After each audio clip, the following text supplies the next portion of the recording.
drugs, and the cop slaps him across the side of the head, palm walloping the boy's ear. Raul cringes. Carlos grunts and falls to the floor, but he doesn't speak. After a few seconds, he pushes himself to his hands and knees. A growth spurt has left him tall but painfully thin. In a sleeveless cotton shirt and his frayed Ocean Pacific shorts, he looks frail. "Damn wetbacks." The bald cop pulls Raul from the closet. Carlos stands, shoulders squared. He rubs the side of his face where the officer struck him. He looks at both policemen, face determined. He says, "Get out of my house." The fear inside Raul spikes as high as the tallest building in Dallas, and then lessens, replaced by something else.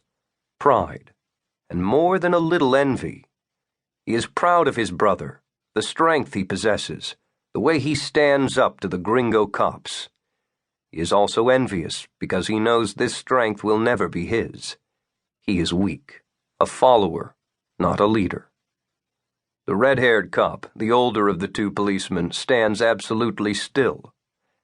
There is no movement inside the house. Even the specks of dust seem to have stopped their dance in the light from the living room window.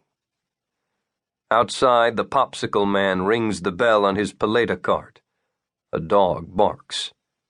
The bald cop chuckles, lights his cigarette with a Zippo.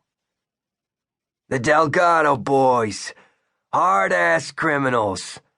The red-haired cop shakes his head. "Looks like we're gonna have to take us a little ride."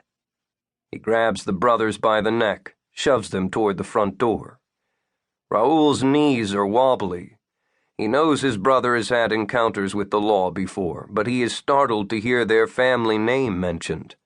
His stomach rumbles, and he worries that he might wet his pants. Or worse. A few seconds later, both boys are in the back of the squad car parked in their driveway, hands cuffed behind them.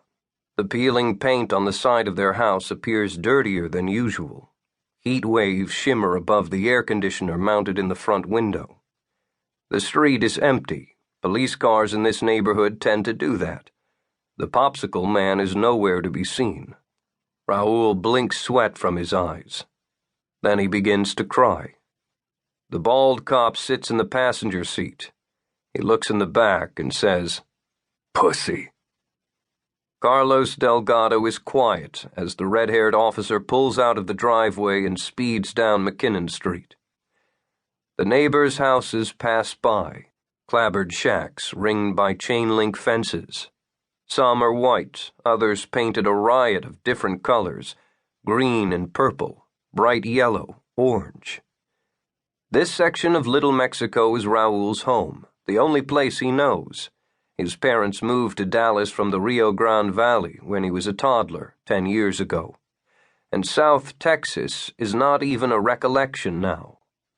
He wonders if he will ever see any of these houses again. The red-haired officer cuts across Harry Hines Boulevard, a large street that leads to downtown and the police station. He keeps driving, zigzagging his way toward the deserted area by the railroad tracks. "Where are you taking us?" Carlos says, alert. Neither officer replies. The houses become smaller and grubbier the closer they get to the railroad.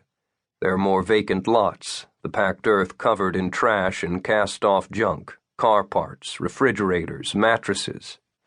A few hundred yards in front of them looms the twin smokestacks of an old power plant, long closed.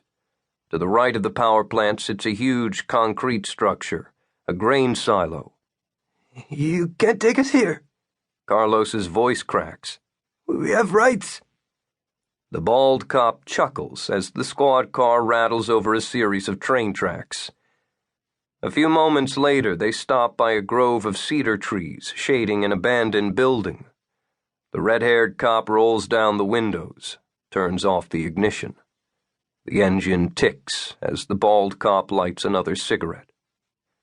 No people in sight, just the four of them in a hot squad car. "Where's the cash?" Red hair looks in the mirror at Carlos. Carlos blinks.